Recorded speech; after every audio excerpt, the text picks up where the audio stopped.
It's the first real week for Clayton's season as The Bachelor, and we're kicking it off with quite a bit of drama.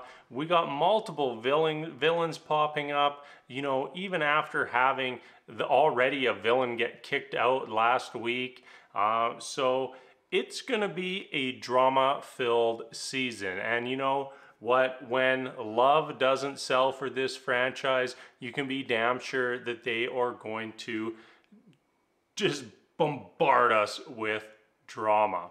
So first off, right out of the gate, we see the women move into the mansion, and I think that first minute and a half of the show was just hearing a repeated string of oh my god, oh my god, oh my god, oh my god, OMG, oh my god.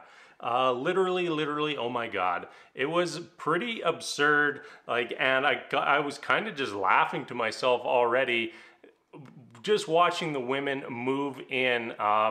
You know, don't want to judge someone too harshly without knowing them, but you know, when I get hit with those literallys and oh my gods on repeat, it's kind of hard not to. Anyways, let's jump into the actual episode tonight. So we got our first group date of the season, and this was supposed to be the Clayton and the ladies kind of throwing a kid's birthday party. It got pretty derailed pretty quick, but it kind of seemed like they're gonna really try to sell this kids angle for Clayton, you know, since that was like the only scene he was part of last season on for Michelle's Bachelorette. Was Clayton interacting with a group of kids. Like, seems to be the only thing like we actually know about Clayton. Hey, Clayton doesn't hate kids. Perfect. And like straight away, we see Cassidy just totally ignore the date, like refusing to be part of what they're supposed to be doing and just biding her time to go and see Clayton. And first opportunity she gets, she goes and steals Clayton. Like right away, we're now focusing on her as the second villain of the season. And to me, everything from Cassidy just felt so forced. Like she's just trying so hard to be what she thinks she's supposed to be to have success on the show. And to the point where somebody needs to go and check her luggage. Like they did that deep dive through everybody's luggage last year. Get into her luggage and see if somebody's, if her friend's girlfriend put a cheat sheet, put some notes in her luggage on what to do. Also great to see the Bachelor immediately encouraging bad behavior. You know, he was all over Cassidy for her just ignoring everything and pulling him. He kind of is giving me the vibes that he is going to fall in love with literally whoever they put in front of Clayton. You know, if like he accidentally gets out of their bubble and passes a lady on the street, he could just accidentally fall in love with her. It's kind of ridiculous at this point. Anyways, so Cassidy, not only does she grab Clayton's attention, she grabs the first group date rose of the season and the second title of villain for the year.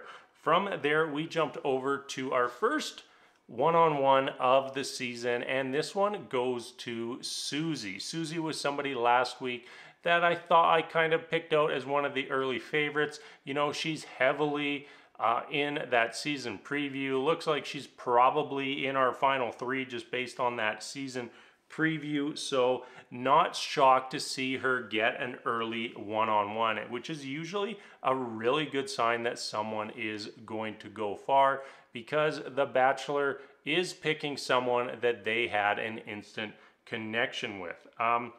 Yeah, they start talking, and right away it looks like Susie and Clayton are full-on falling in love. Like I was just saying before, you know, whoever's going to grab his attention next is going to be the one that Clayton is going to be falling in love with. one real highlight from the date for me, though, was Clayton pretending like he knew who that singer was who was singing to them on the date. Like, he was probably the only person in America to know who that was. I just finished watching the episode, already forgot the singer's name, but, you know, props to Clayton. Hell of an acting job pretending that he knew who she was. I just want to say one other thing. I don't like this precedence that's been set season after season after season on The Bachelor and Bachelorette, that if you share something horrible that happened in your life, that you're supposed to fall more in love with that person, and it's a sign of being vulnerable. No, you're just sharing a bad moment in your life. That to me is not vulnerability. Vulnerability is more actually opening up with your emotions, properly expressing those emotions with your partner and being receptive to their emotions. It's not just saying, hey, there's this horrible story that happened to me in my past. Now that I shared that with you, we're more in love. And we see that over and over and over. And I know, like, in my dating lifetime, you know, that's not something that I was drawn to. Like, oh, this person seems too happy and hasn't had enough devastation in their life, so just can't fall in love or can't date that person. I just don't really like that. But anyways, got sidetracked a little there. Clayton and Susie, they went on a helicopter. They had some food probably, and she is probably going to go very far this season. Second group date. This one was all about red flags. That was a theme that was established right at the very start. You know, they were doing relationship red flags with Z-Way, and and from there, that just kind of railroaded the entire. Now my wife's laughing at me. We just gotta push through. The entire, really not even just the date, the rest of the episode. Shanae was clearly going to be the star of this episode, and I think it's very important that we identify that we now have Shanae and Shanae, and like Shanae is supposed to be like this Cassidy prodigy who just doesn't quite understand anything about the world that is happening around her. The red flag dates, it ends up going to one of those, hey, here's an obstacle course, first one to finish gets extra time with me, and chances are that something bad is going to happen on the event, whether it's somebody just skips the whole thing, totally cheats and wins, or somebody does something bad in an attempt to win.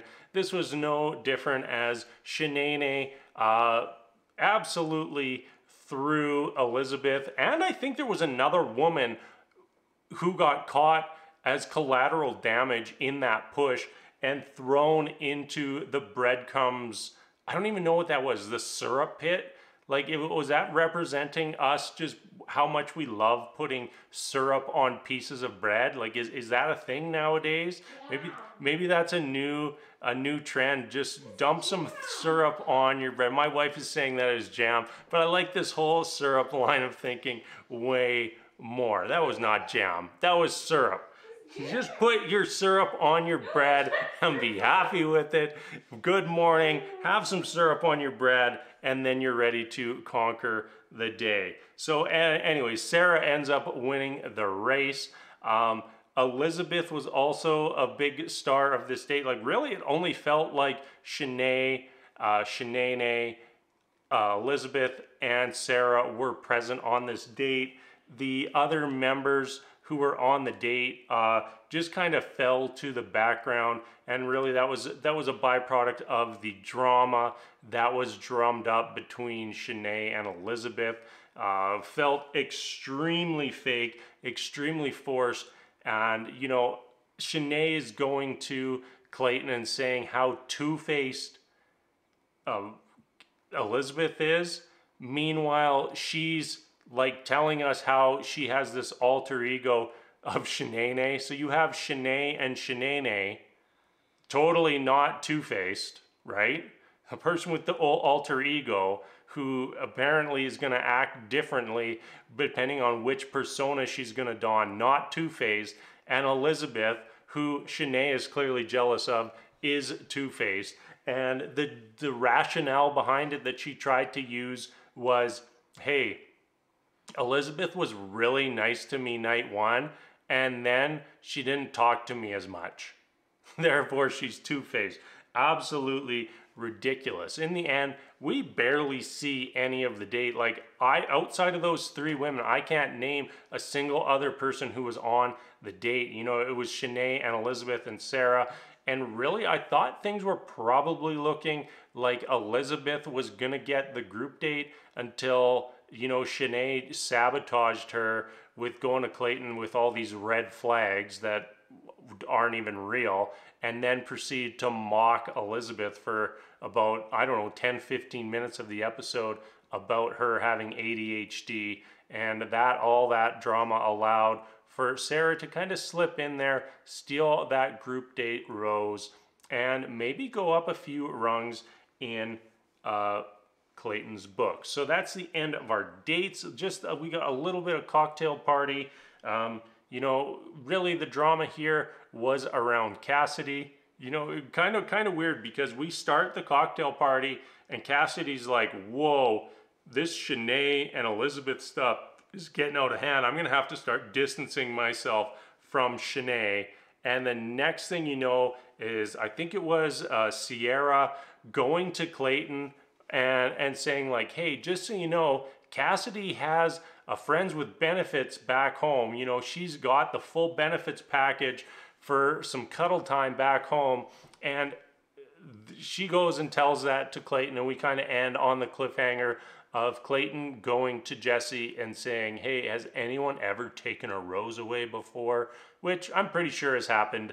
But if you're going to describe things for The Bachelor, clearly about to be the most dramatic cocktail party ending ever next week. So we'll have to see how all that plays out. Really, we're just drumming up the drama, drumming up the villains. I just can't even think right now. This is ridiculous. Glad I'm getting to the end of this video so I can go and grab myself a piece of bread and dump some syrup on it. Don't do that. But anyways, yeah, most dramatic season ever. We kind of seeming like Clayton's a little bit of a pushover as the Bachelor. It's kind of giving me some Peter vibes, where he just got pushed around all season long. We just got drama after drama after drama, and he just really didn't know how to handle that. And on top of it, just wanted to fall in love with everything that moved. I don't know if love was the right word there. And that is kind of the direction we are headed with this season. So I'll be interested to see all the drama. You know, we're not here for the love this season. All the drama that is set to unfold for Clayton's season. You know, they started selling us on the drama right away, and so far it looks like the season is going to deliver on that front. So that's going to wrap things up for me today. Syrup bread time. We'll see you later.